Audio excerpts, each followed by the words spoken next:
पल पल करूं प्रणाम। चर्चा प्रारंभ होत है, सुनो साध चित दे। भजो राज श्यामा श्री प्राणनाथ, सखी जीवन हमारो ये श्री मामती के साथ जी। भया चर्चा का वक्त, अब तुम सुनियो चित दे। लाल आगे आए बैठे इन्हें तकत, लाल आगे आए बैठे इन्हें तकत। बोलो श्री प्राणनाथ प्यारे की जय, बोलो श्री सतगुरु महाराज की जय। कला जी के पास रहे बरस दोए, या उपरांत गुजरात 8 महीने रहे सोए। 8 महीने रहे सोए, फिर आए गुजरात से।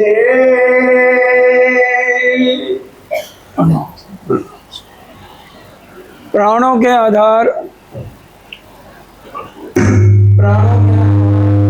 धामधनी के लाडले सुंदर साथ जी कितनी कसनी राजी महाराज करा रहे हैं। जाको लेत है मेहर में, ताए पहले मेरे बनावे वजू।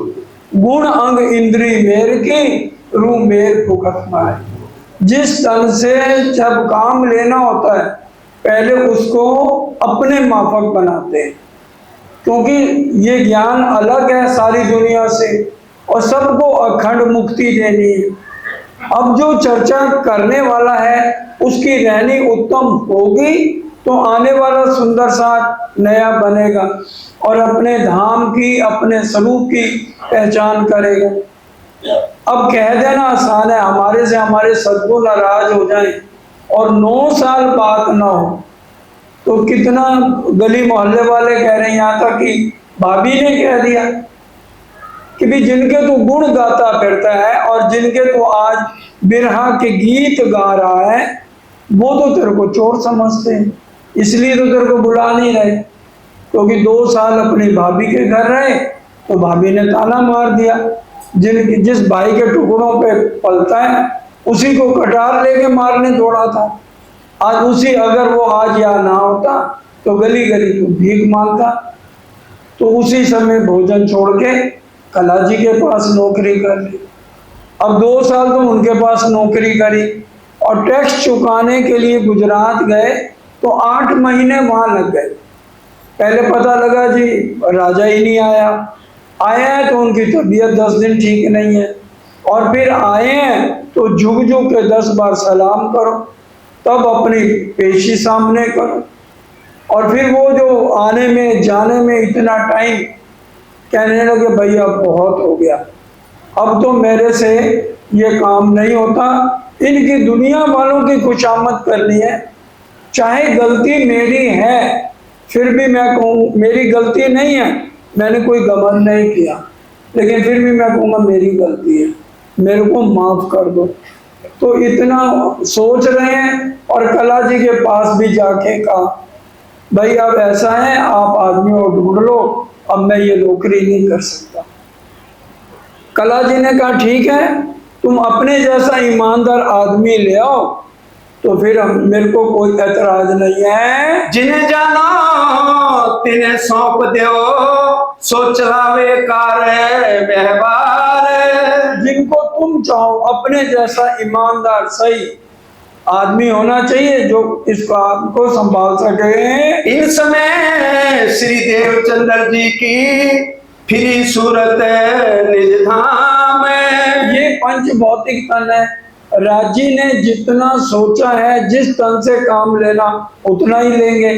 अब उनका समय पूरा हो गया, 1712 में उनका धाम चलने का दिन आ जाता है। बुलाए जाओ श्री महाराज को मेरे हजूर इस ठाम में। अब सतगुरु महाराज ने कहा भाई श्री महाराज को बुला करके लाओ, और क्योंकि 9 साल हो गए हैं, अब मैंने उसके हृदय में बैठ के चर्चा करनी है। आई बात बाई बुलावने तिनको दिया जवाब। बाल भाई आती है जो गांधी भाई की बहन है, लेकिन आकर ये नहीं कहती कि सतगुरु आपको याद कर रहे हैं या उनकी तबीयत खराब है, ऐसा कुछ नहीं कहते हैं। मैं काम छुड़ाए के आवत हूँ सिताब। मैं काम ये जल्दी सौंप के आता हूँ। फिर भी उसने नहीं कहा कि तुम जल्दी आओ या कोई काम है। फिर बिहारी जी आए मांगी अंबर कस्तूरी। अब बिहारी जी जब जाने लगे तो गांधी भाई का बेटा श्याम जी ने रोक लिया। अरे तू मत जा, तेरा जाना ठीक नहीं है। अगर श्री महाराज आ गए तो ये धाम चलने वाले हैं तेरे पिता, और उसके बाद गद्दी उनको मिल जाएगी। अब वो कहने लगे जाना तो पड़ेगा। जाकर के नहीं कहा पिता की तबीयत खराब है, कहा अंबर कस्तूरी मंगाई है। अंबर कस्तूरी एक ऐसी दवा होती है, इतनी खुशबू उसके अंदर है कि भी अगर उसको अलमारी में रख दें तो सारे कमरे में खुशबू फैल जाए। अब वो समझ तो गए श्री महाराज, उन्होंने अंबर कस्तूरी ला दी और कहा मैं भी जल्दी आता हूँ। कहते हैं नहीं, अभी आपकी बहुत बदनामी है, जब माहौल ठीक हो जाएगा फिर हम आपको बुला लेंगे। अपना काम काज सब किया छोड़ने का उद्यम। अब अपना सारा कारोबार जो नया आदमी रखा है उसको धीरे धीरे समझाने लगे। यूं करते बिहारी जी को फेर के भेजे श्री राज। अब किसने भेजा? श्री राज अंदर बैठे हैं।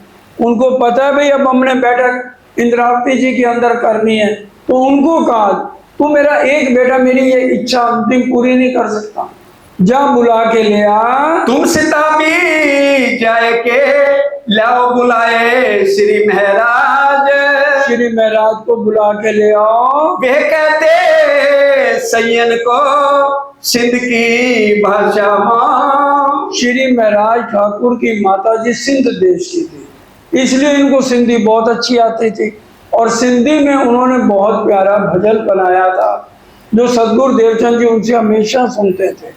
वो भजन क्या था? जान हुन कोड़ धड़ धड़ धड़ कोड़ मथन, मथा मथा कोड़ मुंह मुंह मुंह कोड़ जिब्यान, इतना मिट्टी तो ही जा ताजे गुरीनन, बाल तो ही जाए कड़ी पूज्य ते ना सगन। अब ये एक और सुंदर सा उस समय बोलते हैं, क्योंकि उनके दिल में बहुत इच्छा थी मेरे को ये कोई भजन सुनाए।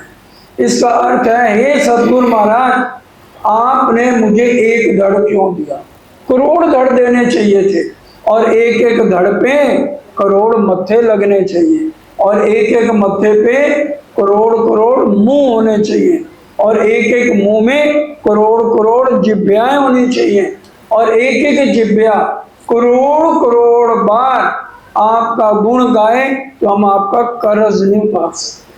हम आपके कर्जदार हैं कि आपने इस चरकीन जमीन से, जहां से कोई छूट नहीं सकता, यहाँ के देवी देवता इस माया के अंदर हार गए, आपने इससे छुड़ाकर हमें अपने चरणों में जगह दी और हमें धाम का रास्ता दिखाया। ये हम आपका एहसान नहीं उतार सकते। आए बिहारी जी फेर के बात कही इशारत। अब कहा पिता के पेट में हल्की सी पेट दर्द है और कोई ऐसी घबराने की बात नहीं है, दवाई दे दो।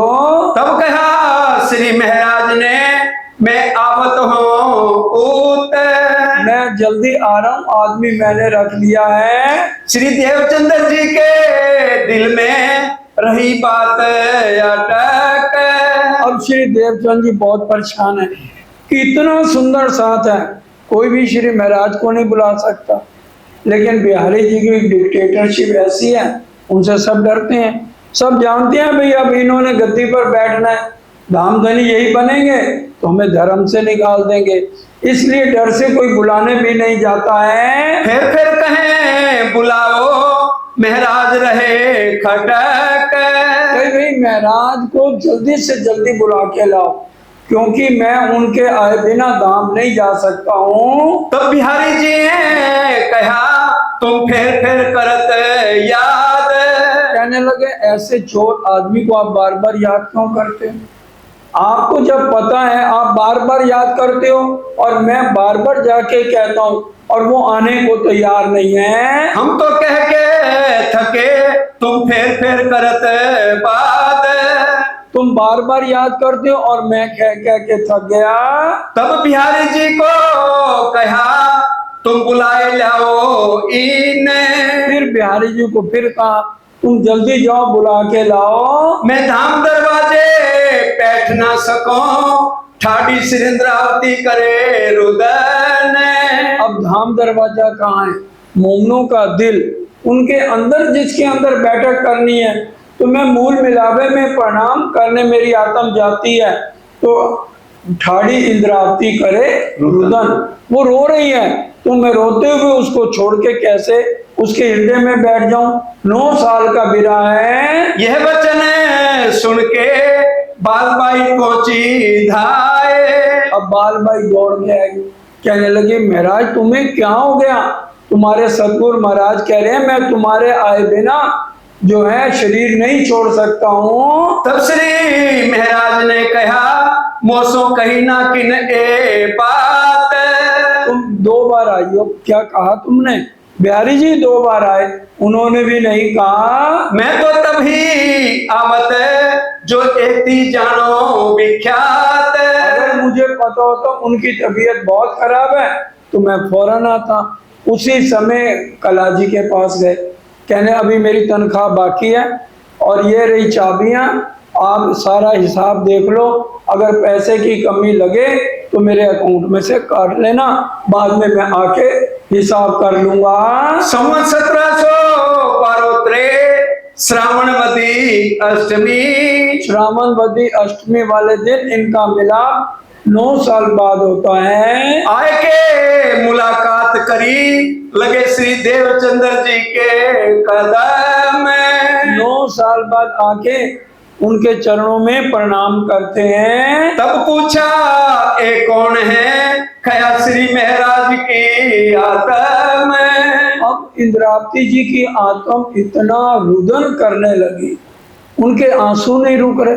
अब सदगुरु देवचंद जी कहने लगे इतना लगातार रुदन कौन आत्म कर रही है?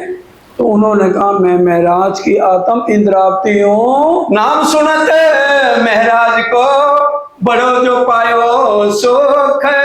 शरीर में इतनी कमजोरी आ चुकी थी, उठ के बैठ भी नहीं सकते थे, लेकिन महाराज का नाम सुनते ही उठ के बैठ गए और गले लगा लिया। पूजा महाराज आए तुम्हें बात करने लगे मुख।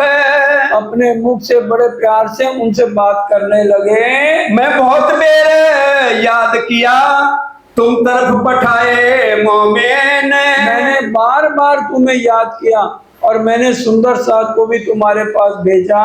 था काम लौकिक का डाला गले और के मोह। कहने लगे काम था दुनिया का, जो मैं नौकरी कर रहा था दूसरे के गले में डाल के आ गया हूँ। मोह को बुलावने का किने ना कहा वचन। मेरे को बुलाने के लिए किसने भी नहीं कहा। पूछो, ये बिहारी जी 2 बार आए हैं, अंबर कस्तूरी और दवाई मांगी है, बालबाई 2 बार आई है, अब इसने आके कहा है तो मैं फौरन दौड़ के आ गया हूँ। अब तो फिर ना जाओगे लौकिक काम ऊपर। कहने लगे अब तो दोबारा माया के काम में नहीं जाओगे कि जाके फिर आओगे। अब सतगुरु महाराज के वचन कैसे खाली जाए? जूनागढ़ से आके एक बार फिर वजारत की नौकरी करनी पड़ी। मैं तुमको इस वास्ते फिर किया याद। अब वो कहने लगे मैं बार बार इसलिए तुम्हें याद करता रहा कि तुम्हारे आए बिना राजी महाराज मेरी अर्जी स्वीकार नहीं कर रहे, मैं प्रणाम करने जाती हूँ तो दरवाजा बंद है। जो शिलिंद्रावती ठाडी रोवती देखी ऊपर बुनियाद, तुम रास्ते में रुदन कर रही हो, मैं बैठ ना सकूं धाम में ता इनको रोती देख। धाम क्या है? इंद्रावती जी का हृदय जिसके अंदर बैठ के चर्चा करनी है। अब तो भला भया तुम आए जो ईत, अब बहुत अच्छा हो गया जो तुम आ गए हो। मोको अति सुख उपजा अब मैं हुक्म करत। अब मैं हुक्म कर दूं दोनों अब मिलकर इकट्ठे भोजन मेरे सामने करो। तब श्री जी ने किया बिहारी जी का सम्मान। बाल भाई को कहा गया, उस दिन खिचड़ी बनी थी क्योंकि सतगुरु महाराज की तबीयत ठीक नहीं थी। अब बिहारी जी को बुला रहे हैं श्री महाराज और बिहारी जी आने के लिए मना कर रहे हैं। अब फिर सतगुरु देवचंद जी ने डांट लगाई, बिहारी जी को भी गलती भी तेरी है और फिर भी तू जो है आ नहीं रहा, चलो बैठो इनके साथ भोजन करो। बिहारी जी आ तो गए लेकिन उसके अंदर लकीर डाल दी खिचड़ी में, कहते हैं मैं तेरा जूठा नहीं खाऊंगा, ये खिचड़ी तेरी और ये खिचड़ी मेरी। तो इस तरह से धर्म के अंदर राजनीति नहीं होनी चाहिए। राजनीति में तो धर्म हो जाए अच्छी बात है, लोग समझते हैं, लेकिन वाणी में लिखा थे दो बंदे हम श्यामा जी के, एक नस्ली और एक नजरी। नजर से बिहारी जी थे और नस्ल से श्री महाराज थे और दोनों रास्ते यहाँ से अलग अलग हो गए। एक तो जो गादी पर बैठ जाते हैं और एक जो वाणी को लेकर चलते हैं, ये दो रास्ते उसी समय से अलग हो गए। श्री देवचंद्र जी धनी सो बातें करी श्री जी साहेब। अब यहाँ श्री जी और सतगुरु देवचंद जी की 22 दिन तक आपस में बातें चलती हैं। सुन के उत्तर दिया भला किया अब तो मैं। अब श्री जी अपना सारा हिसाब भी दे रहे हैं, वो कह रहे हैं कोई बात नहीं, अब जो हो गया अब उस बात को छोड़ो, अब तुम जो है 22 दिन मेरे साथ रखा।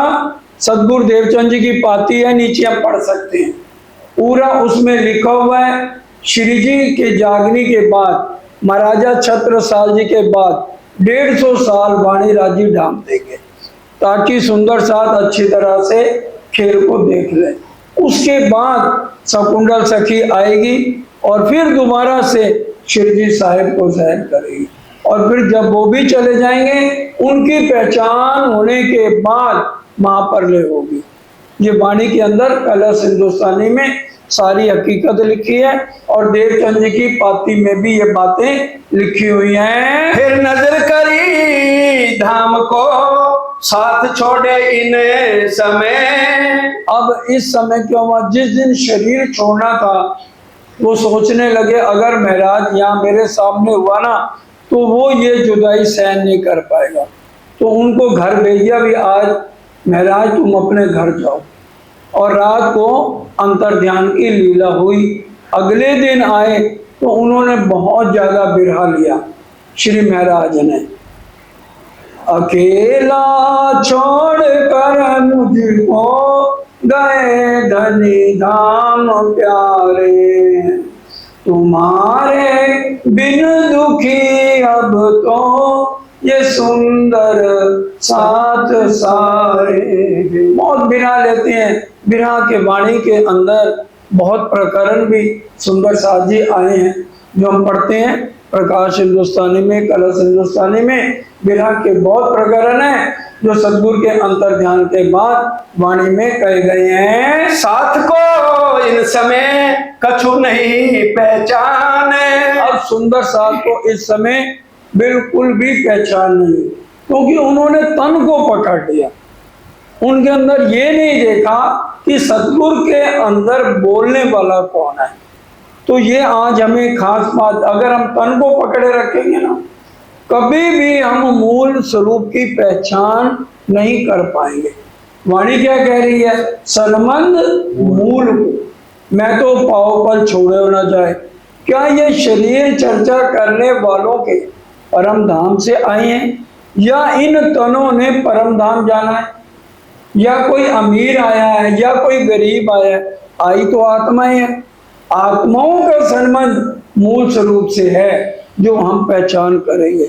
अब इस टाइम सुंदर साथ ने तन को पकड़ा कि सदगुरु देवचंद जी धामधनी है, क्योंकि वो बिहारी जी भी आगे यही करेंगे कि मैं आज तुम्हारा धामधनी स्वरूप सुंदर संपूर्ण, इसलिए उनको पहचान नहीं हो पाई। धाम नाता किने ना देखा अपने ठोर यहाँ ईमान। एक एक शब्द समझिए, धाम नाता किने ना देखे, कि आत्म के धनी कौन है उसको किसी ने नहीं पहचाना। बात जो इस्लाम की रही ना दिल में कीने, इसलिए धर्म की बात सब भूल गए, पर्दा पड़ गया। के देख दिन पीछे बाल बाई इते आई। बाल भाई ने पहले तो बिहारी जी और सुंदर साथ से मीटिंग कर ली कि सदगुरु देवचंद जी पहले राधा बल्लभी मार्ग थे, उसमें गुसाई जी के बेटे के बाद गुसाई जी को गद्दी पे बैठाया जाता है, इसलिए हक तो बिहारी जी का गद्दी पर बनता है। फिर श्री महराज ठाकुर के पास गई, कहने लगे भी अब तुम्हें विचार करना है किसको गद्दी पर बैठाएं। भाई जो बनेगा वो धामधनी बनना है। भाई नस्ल से देखें तो बिहारी जी बनते हैं। अब श्री महाराज जी को तो लालच नहीं है कि मैंने गद्दी लेनी है, उनके दिल में है मैंने सुंदर साथ जो मेरे को सतगुरु ने हुक्म दिया है वो वाणी चर्चा सुनानी है। वो कहने लगे बहुत अच्छी बात है, अगर तुम्हारे दिल में ये डर हो कि मेरे को गद्दी लेनी है, ऐसा मत सोचो, मैं खुद बिहारी जी को गद्दी पे बैठाऊंगा और सुंदर साथ को लेकर आऊंगा। तब श्री महाराज ने कहा यही बात है सिरे। बिल्कुल सही बात है, बिहारी जी हकदार हैं। सब साथ मिलके यही काम करें। सब सुंदर साथ को इकट्ठा किया गया। ये बात बैठी दिल में, ये काम करना जरूर है। उन्होंने दिल में महाराज ठाकुर ने ठान ली कि अब ये काम जरूर करना है, बिहारी जी को गद्दी पे बैठाना है। पहले श्री बिहारी जी को मैं बैठाऊं इत, मैं पहले गद्दी पे बैठाऊंगा। वाणी में एक बहुत ही महत्वपूर्ण बात लिखी हुई है, गादी पूजा यमपुरी का साधन है। पहली किताबें हम सब जानते हैं और सबने वाणी भी पढ़ी हुई है, इसलिए गादी पूजन के चक्कर में जो रहेगा तो वो यमपुरी जाएगा। प्राणनाथ जी की वाणी है, दोबारा आप पढ़ सकते हो, गुजराती में ये बातें लिखी है। ठीक है, चर्चा करने वालों को हम माने राज्य का स्वरूप है, क्योंकि राज्य ही सदगुरु बन के आते हैं, लेकिन परम धाम में तो वो शक्ल नहीं है ना जो सदगुरु की यहाँ पर है। वहां पर तो अलग है, वहां तो 16 साल से ज्यादा राज्य का स्वरूप जाता ही नहीं, पूरा यौवन स्वरूप है। और यहाँ तो धीरे धीरे बुढ़ापा और फिर दांत भी टूट जाते हैं, बाल भी चले जाते हैं, सब कुछ नकली हो जाता है। तो इसलिए हमें पहचान करनी है। कदमों लागे सिजदा करो तब साथ भी आवे तीत। अब उन्होंने कहा कदमों में दंडवत प्रणाम पहले मैं करूंगा। अब बाल भाई तो खुश हो गई, वो यही चाहती जी। बिहारी जी को बधाई दी, गादीपति महाराज मुबारक हो, आपकी बात पूरी हो गई है। आए के बिहारी जी को बैठाए ऊपर मसनंद, गद्दी के ऊपर शुभ दिन वाले दिन बैठाया गया। कदमों लाग के बैठे फिर घर में भया आनंद। फिर मंदिर में दोबारा रौनक भजन कीर्तन होने लगा। संवत 1712 आसो महीने में, 1712 आसो महीने के अंदर सब साथ को खबर पहुंची श्री महाराज से। श्री महाराज जी ने जगह जगह चिट्ठियां भी लिख दी, सबसो चर्चा करके चित को दिया मरोर। सबका चित दोबारा मंदिर में लगाया। तुम आए सब सजदा करो कर खंडनी कहा जोर। पूरी खंडनी करी, सब पहले सब खुद श्री महाराज आकर के दंडवत प्रणाम करते हैं और बिहारी जी की चर्चा सुनते हैं। सब साथ ता दिन से आए हुक्म तले निज धाम। सब आकर के उनको सजदा बजाने लगे और बैठने लगे। अब बिहारी जी को तो चर्चा आती नहीं, तो इंद्रावती जी की आत्म सुंदर साथ को अलग लेकर के परम धाम की बातें वही की वही चर्चा सुनाने लगे। चर्चा श्री धाम की करें बिहारी जी बाहर, बोलो श्री प्राणनाथ प्यारे की जय। चर्चा बिहारी जी बरामदे में नहीं करते, चर्चा करें बिहारी जी बाहर का क्या मतलब है, उनको चर्चा आती नहीं। वो राम की कहानी सुना देते हैं, राम भगवान की।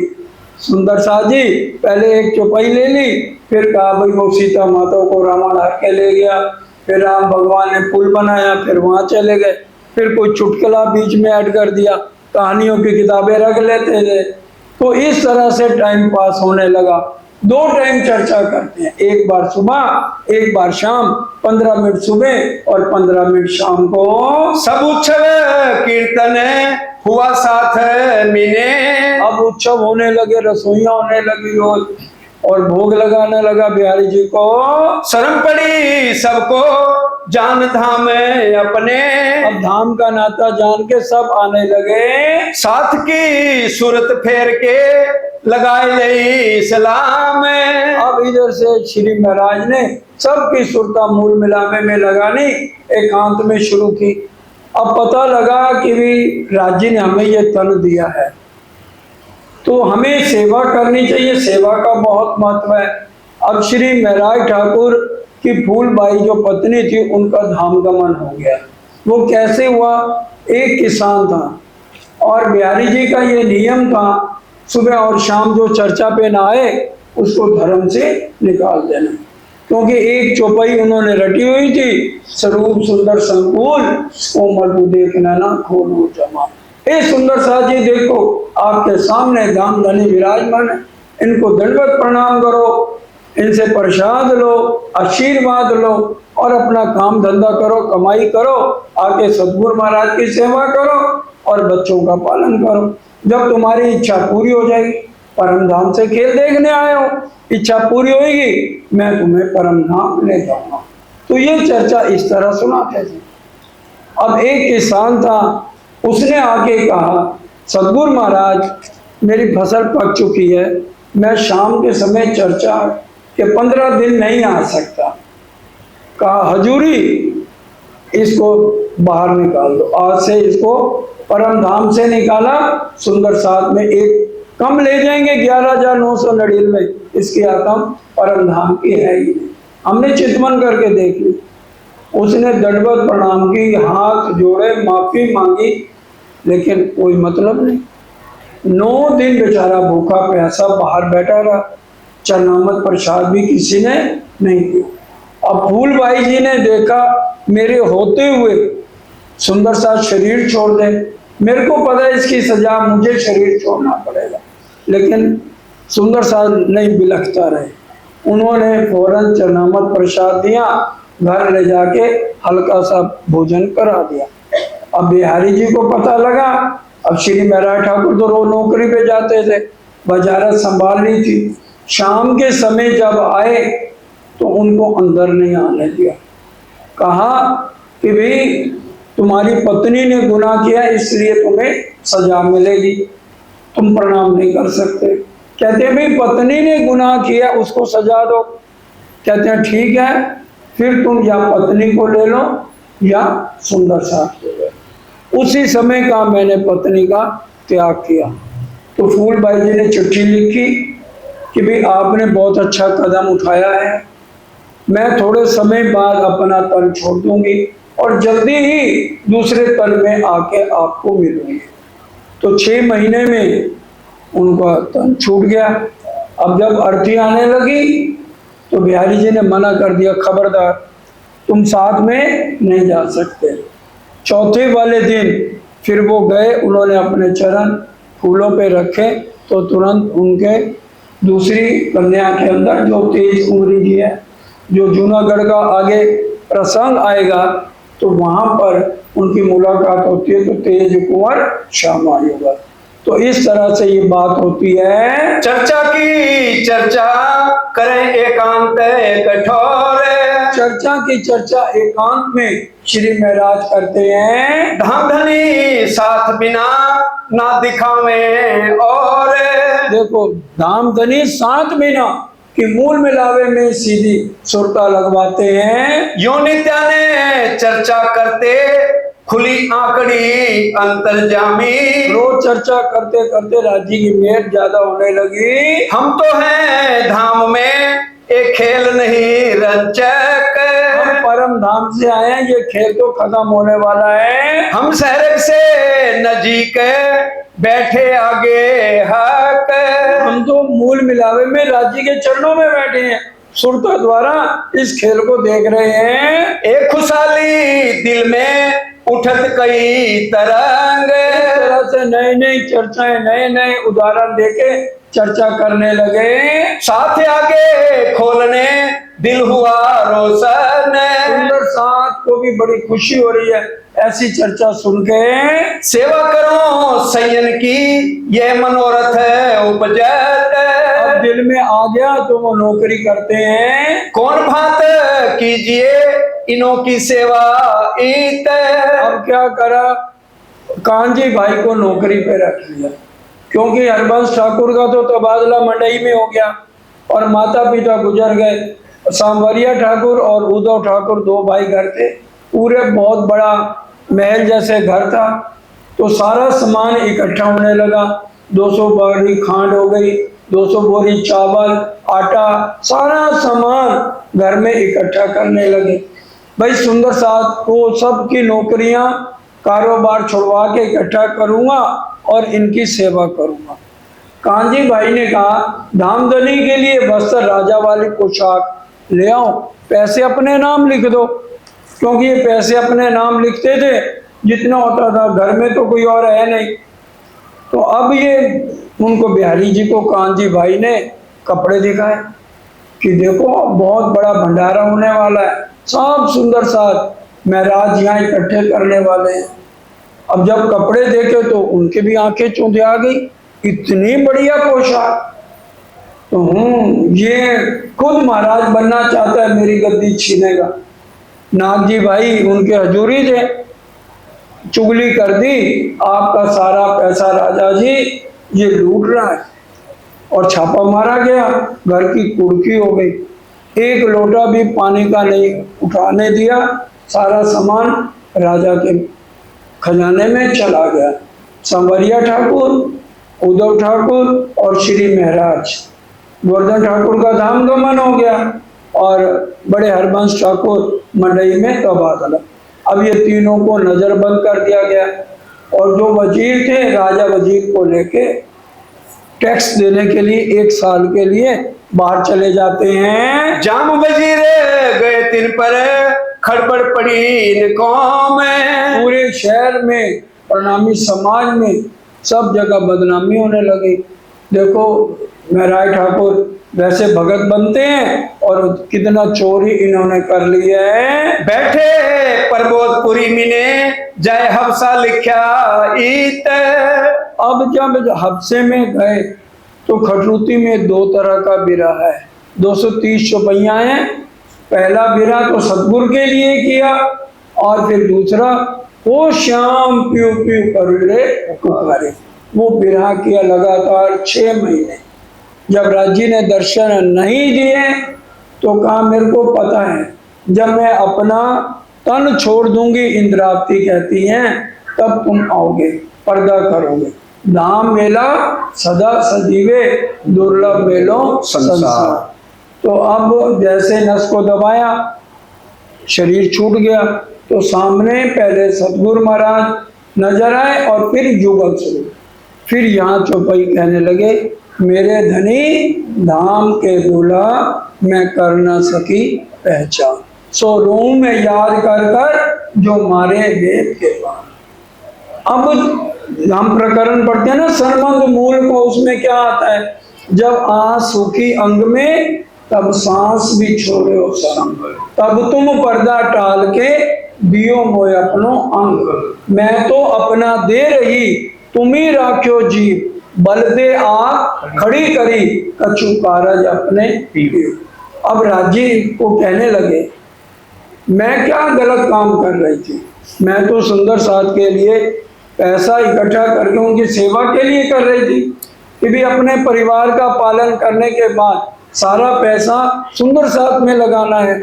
तो वही सुंदर साथ, वही है जो भजन भी हम अक्सर बोलते हैं ना, सुंदर साथ तो वाको कहिए, व्रत जागनी का पाल रे, खुद जागे और सबको जगाए, कौल वतन के पाले रे। मैं तो अपना वही काम कर रहा।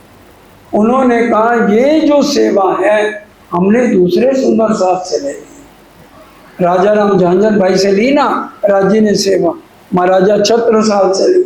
तुमसे वो सेवा लेनी है क्योंकि मैंने तुम्हें जो जगाया है किसी और काम के लिए जगाया है। तुम्हारे हृदय में बैठक करनी है परम धाम में। जब तुम कुंजबन की रेती में जीत गई थी, तुमने ये काम मेरे को अपना मुकुट बनाओ, मैंने प्राणनाथ बनना है। तो इस ब्रह्मांड में इंद्रावती मैंने तुम्हें प्राणनाथ बनाना, नाम शोभा श्रृंगार मैंने तुम्हें दिया। तो यहाँ पर फिर राज्य की मेहर से अंदर ही राज्य बैठ के 3 किताबें उतरती है, रास, प्रकाश गुजराती और खटुती, और कलश गुजराती की 2 चौपाइयां। इस तरह से ये वाणी का अवतरण होता है। लेकिन घर जाके पढ़ना, इन 3 किताबों में महामती कहीं नहीं आया। ये जागृत बुद्ध की किताबें हैं 3। महामती का खिताब इनको आगे मिलेगा, जब ये ठट्ठे से आगे जाएंगे तब इनको खिताब महामती का मिलेगा।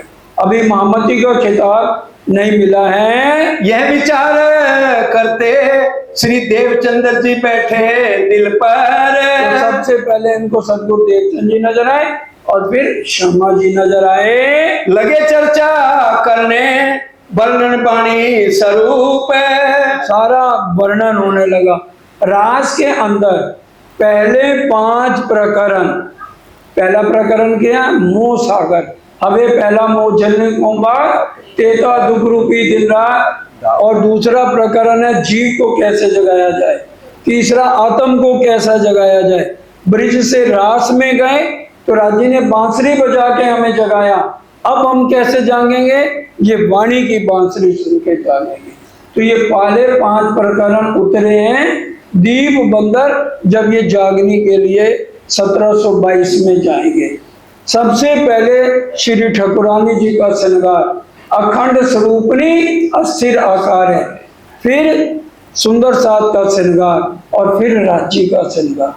वाणी में ऐसे लिखा है, लेकिन पहले उतरा था राज्य का श्रृंगार। राज्य सारी शोभा श्यामा जी को और सुंदर साथ को देते हैं। परम धाम में भी राज्य जी तो देते, लेकिन जान के हार जाते थे कि मैं अपनी रूहों को दुखी नहीं देख सकता। लेकिन ब्रिज में हमने ही राज्य को दुखी कर दिया 11 साल बाद। रास में भी अहंकार ले लिया, और अब भी राज्य हमसे कुछ किसी से भी परीक्षा लें फिर भी हम फेल ही फेल हैं। इसलिए अब ये वाणी यहाँ पर उतरती है। ताको वर्णन करते हैं दिल खुला हुआ वक्त। अब ये जब वाणी उतरती है उस समय तो कोई कॉपी पेन थी नहीं, तो उद्धम ठाकुर उत्तम बाई की आता में दीवार पर कोयले से उन चौपाइयों को लिखने लगे। अब रानियों ने देखा दरवाजों के अंदर छिद्र थे, इतना प्रकाश, कोई इनको तो साक्षात परमात्मा दर्शन दे रहे हैं। तो उन्होंने अगले ही दिन इनके पास कापियां और पेन दवा भेजी, और फिर वो दीवारों से उनके ऊपर वो सारी वाणी उतार ली गई। सामलिए बड़े भाई को इत आया ईमान, 8 जाम बिरहनी सांस लियो हुक हुक, पत्थर काले ढिगुते सो भी हुए टूक टूक। उनको इसके ऊपर विश्वास नहीं था महाराज ठाकुर पर। इतना बिरहा, इतना दर्द और इतनी रोशनी जब दर्शन हुए तो उनको भी आनंद आया, तो पूरा ईमान सांवरिया ठाकुर को भी आ गया। अंजील किताब इन समय उतरी कही फिर कान। और यहाँ पर अंजीर, जुम्बोर, तुरे रास, प्रकाश गुजराती और खटूती उतरी। हमसे के पातशाह पर ये बड़ा लिखा निशान। कुरान में भी लिखा था जब इमाम मेहदी आएंगे हफ्सा उनको होगा और मिश्री की ईंटें गिरेंगी और जो उनको चूसेगा वो अरश अजीम को जाएगा। तो ये मिश्री की ईंटें क्या है? उलझम वाणी 18,758। और इसको चूसेगा जो इसको पढ़ेगा, मंथन करेगा, उसकी आत्म परम धाम जाएगी। और रस की रामते हुआ मेरते में विवेक। और रास की रामते मेरते में उतरियां कुछ। और कीर्तन वेदांत के राह में भय अनेक। अनंत राह में भी कई प्रकरण उतरे हैं। और किताब तौरेत उतरी बीच सूरत। सूरत में कलश गुजराती की पूरी किताब उतरी है। ताको कहा कलश सनंद अनूप शहर बखत।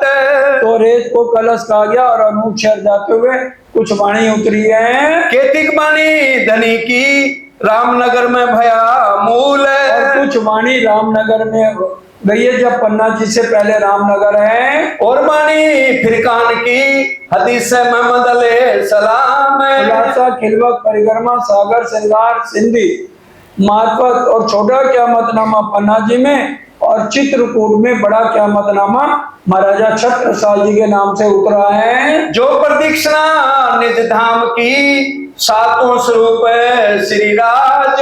स्वरूप 2 रास के और 3 बार राज्य का श्रृंगार, 2 बार श्यामा जी का, ये सातों स्वरूप श्री राज के कहे गए, वो भी पन्ना में उतरे हैं। एक खिलवत और सागर केतिक वाणी और ये सारी वाणी पद्मावती पूरी उतरी है। अब फिर कहूँ हफ्से की जाको परपोतपुरी नाम। प्रमोदपुरी मतलब सिखापन दिया जाता है, तो वो ये सारी वाणी सुंदर साथ के लिए उतरी है। कहाँ 12 महीना बीतक भई सम 1700 पलोत्रे तमाम। 1715 पूरा बीत गया। कुतुब खासों सलाह करके वजीर आया नए नगर। अब जब राजा वजीर आया तो रानियों ने कहा बहुत जुल्म किया मेरा ठाकुर पर, उनका अकाउंट हमने देखा है, उनका तो अभी बहुत पैसा बाकी निकलता है, वो तो हर अकाउंट का पूरा एक एक पैसे का हिसाब है। अब उन पूरे शहर में ढिंढोरी पिटवाओ, उनसे माफी मांगो, सिर पाओ और अपनी भी कोई जायदाद उनके नाम करो, तब गुनाह आपका माफ होगा। शिताब वजीर बुलाए के तब ही किए खलास। वजीर ने देखा और ढंढोरी पिटवा दी कि गलती मेरे से हो गई है, राजाओं से हो भी सकती है, तो कल आम दरबार लगेगा, सबके सामने हम महराज ठाकुर से माफी मांगेंगे और इनको सिरों पाव करके और जूनागढ़ अपने राज का 3रा हिस्सा उनको नाम बख्शीश कर दिए। किताबें उतरी कादर से बिन धाम न रही आस। अब जब वाणी राज्य उनके अंदर बैठ गए तो फिर अब और कोई आस है नहीं, सारे दुख चले गए। जो 1 साल हफ्से का दुख था, तुम आए सवाइया, दुख गया सब दूर, तो ये सारा दुख दूर हो गया। एक किताबें लेके लगे बिहारी जी के कदम। अब कहाँ जाएं, उनको बिहारी जी कोई धामधनी मानते हैं। अब उन्होंने कितना जुल्म किया, फूलबाई गई, किसकी गलती थी? बिहारी जी की। और जेल में जाना हुआ, कितनी बार कोशिश करेंगे उनको जेल भेजने की, किसकी गलती? बिहारी जी की। वाणी में कितनी चौपाइयां श्री जी ने भी लिखी है ना, बिहारी जी के अगेंस्ट लिखी है? नहीं लिखी, और बीतक में भी नहीं है।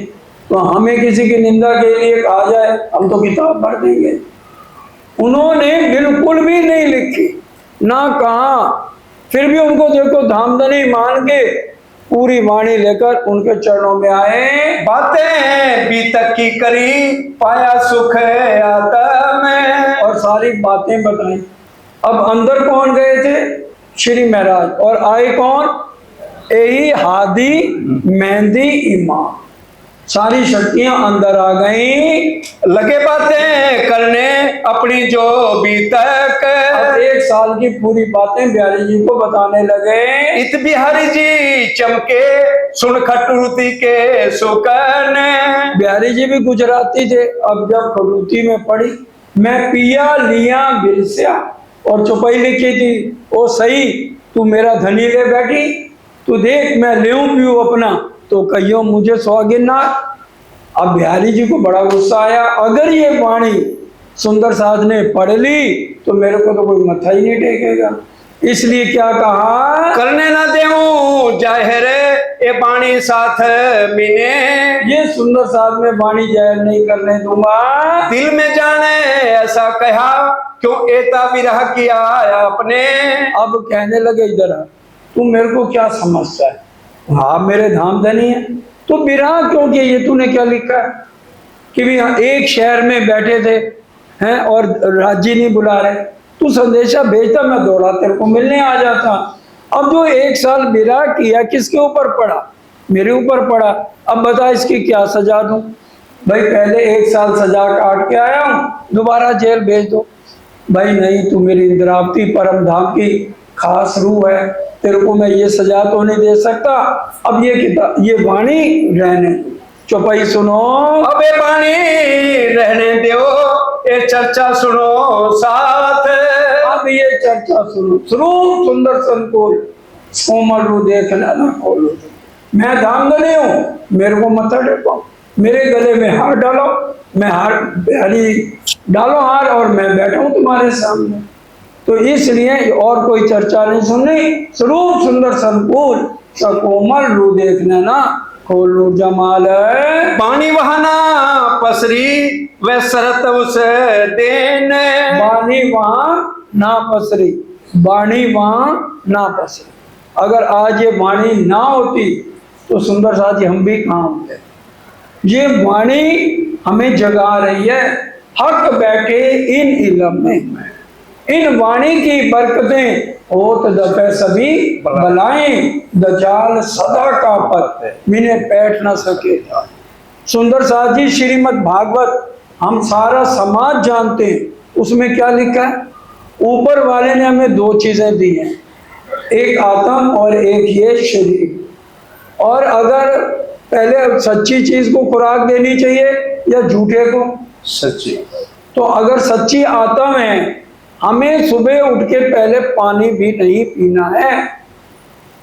पहले चाहे घर में जहां भी राजी रखें, पर्दा हटाएं, धूप बत्ती करें, पहले चितमन करें, वाणी पढ़ें थोड़ी सी, उसके बाद पानी पिए, चाय पिए, जो भी करना है बाद में कर।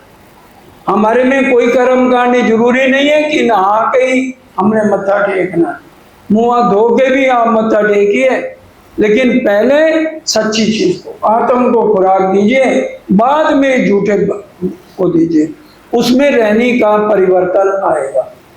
सरकार के हर एक स्वरूप में लिखा है वाणी मंथन और चितवन का कोई विकल्प नहीं है।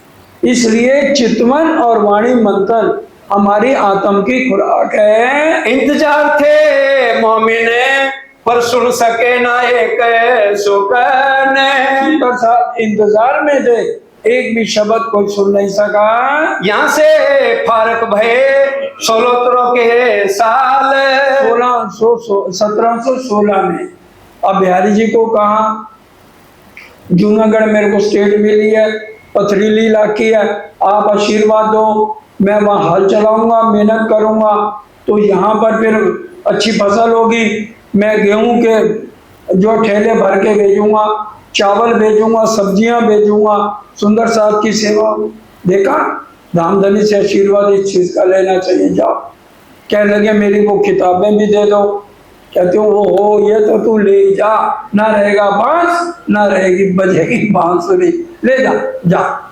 अब यहाँ से श्री जी चलते हैं, अकेले चलते हैं, रास्ते में एक नदी पड़ती है, और नदी में प्रातः उठे, रात वहीं रहे, सुबह उठ के अपना ध्यान में बैठे थे। इस समय महावीर एक दूधिया था, उनकी लड़की का नाम था तेज कुंवरी, 16-17 साल की, और श्री जी की 40 साल की उम्र हो गई। क्योंकि अब सेवा करनी है। तो देखा प्राणनाथ जी वो सामने बैठे हैं, तो तेज कुंवरी जी ने घूंघट कर लिया। पिता कहने लगे, बेटी अभी तो तू कुंवारी है, मैंने तो तेरा लगन नहीं किया, तो घूंघट किससे किया है? कहने लगे, वो मेरे प्राणनाथ हैं, मेरे पिछले जन्म के पति हैं, इनका नाम श्री महाराज है, और ये 5 भाई थे, और ये चौथे नंबर पे हैं, आप जाके इनसे पूछ लो। उनके पिता गए और सारी बात कही।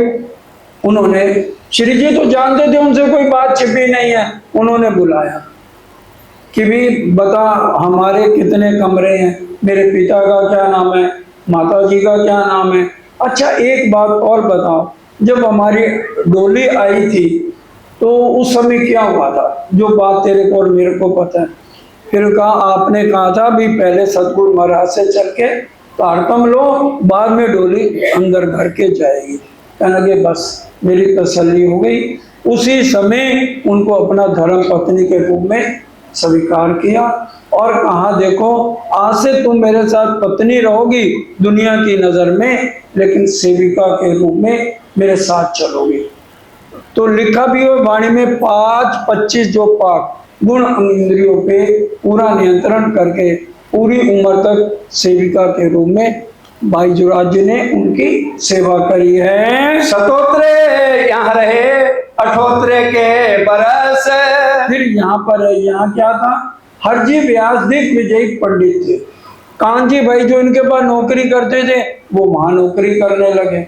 अब एक बार पंडित जी को बुखार हो गया, दिग्विजयी पंडित थे, सब जगह उनके अंदर मैं पना आ गया कि मेरे सवालों का कोई जवाब नहीं देता।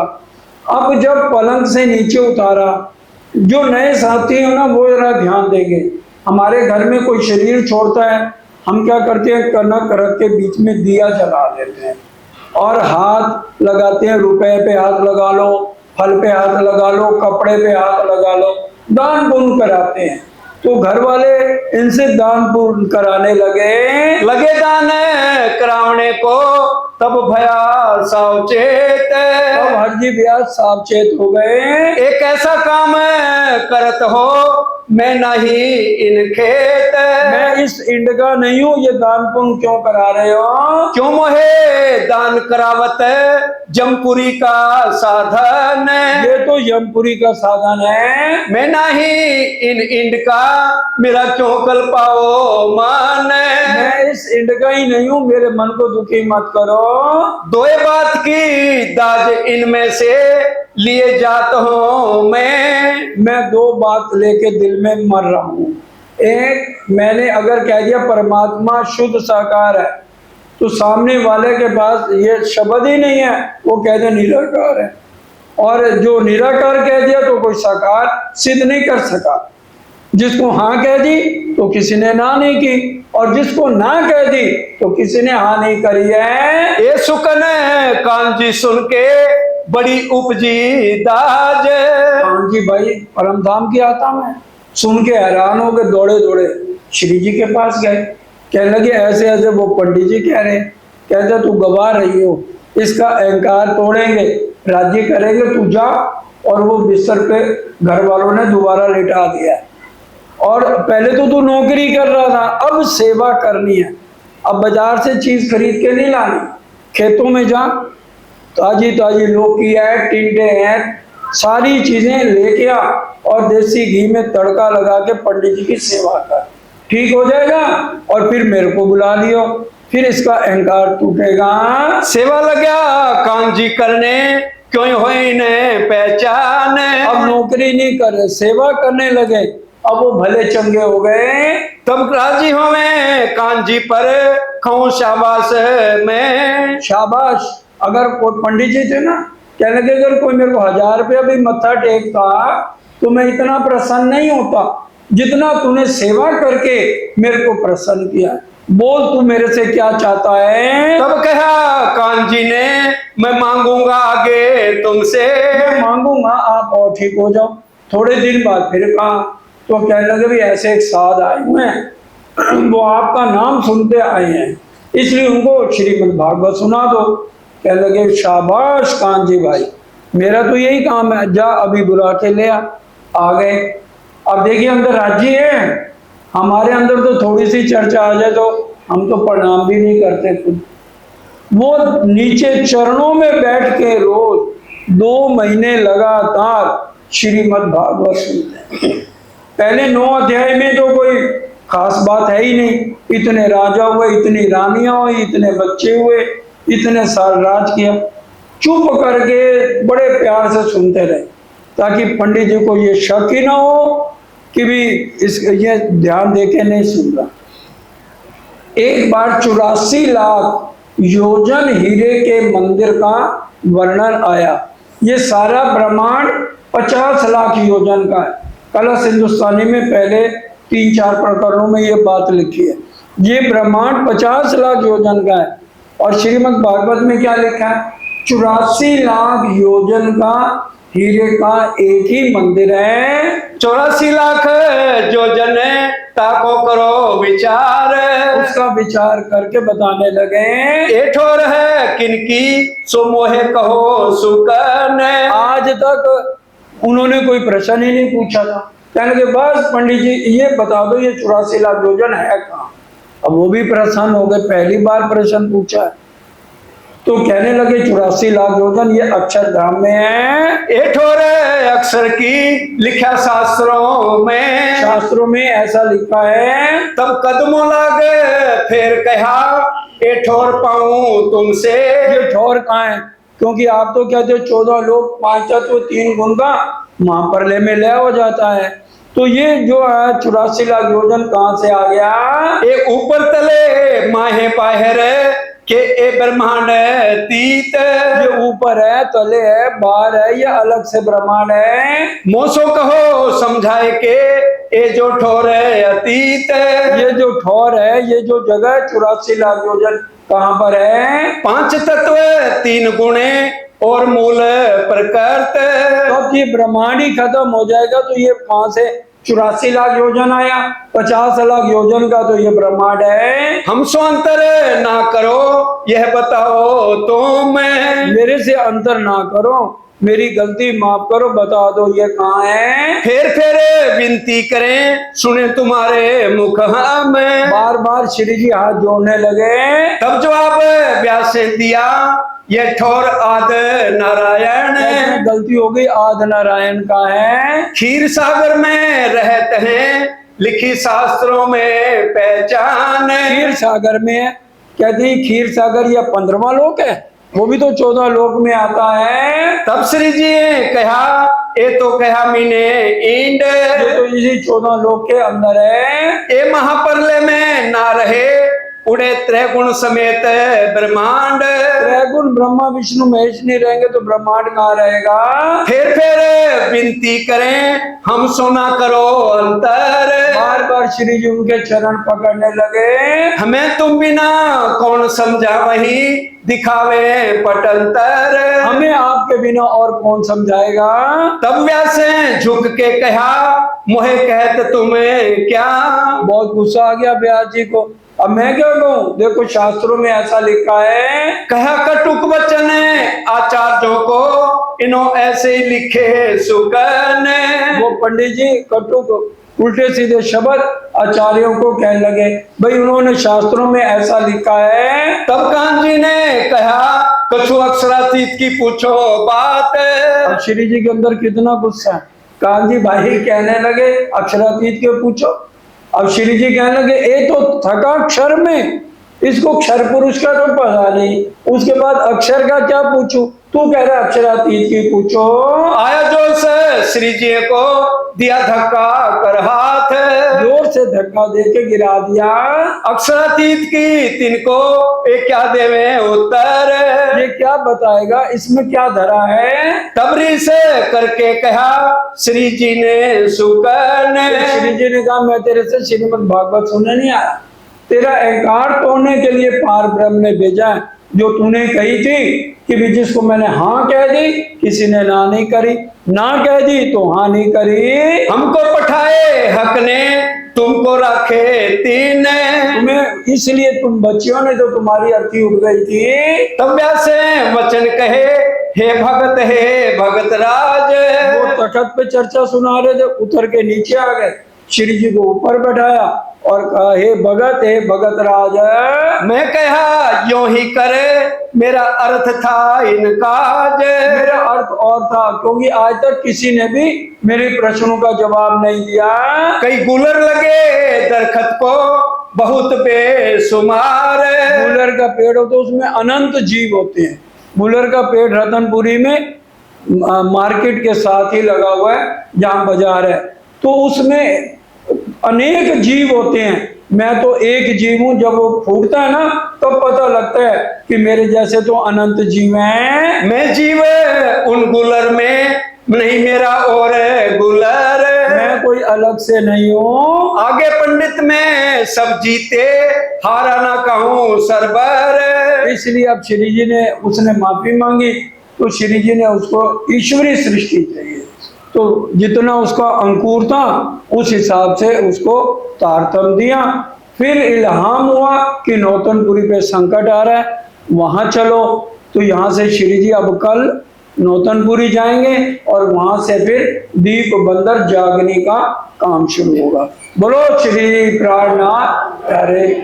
चौपाई दोहराएंगे, फिर अर्जी बोलेंगे, भोग लग चुका है। ए जो भी तक भई, ए जो भी तक भई, श्री महामती कहे ब्रह्म श्रेष्ठ को, श्री महामती गए ब्रह्म श्रेष्ठ को, माया में खेल की कही, माया में खेल की कही, अब आगे की कहूँ, अब आगे की कहूँ। ए जो भी तक भई, ए जो भी तक भई, बोलो श्री प्राणनाथ प्यारे की जय, बोलो श्री सतगुरु महाराज की जय। 84 लाख योजन हीरे का मंदिर योग माया में अव्याकृत में है, जहां अक्षर ब्रह्म इस खेल को बनाते और मिटाते हैं। उसकी परछाई इस ब्रह्मांड में पड़ती है, लेकिन शास्त्र वाले इसका अर्थ नहीं बता पाते, क्योंकि उनको पता ही नहीं इस ब्रह्मांड के आगे अक्षर ब्रह्म। बोलो श्री प्राणनाथ प्यारे की जय। अर्जी बोलिए।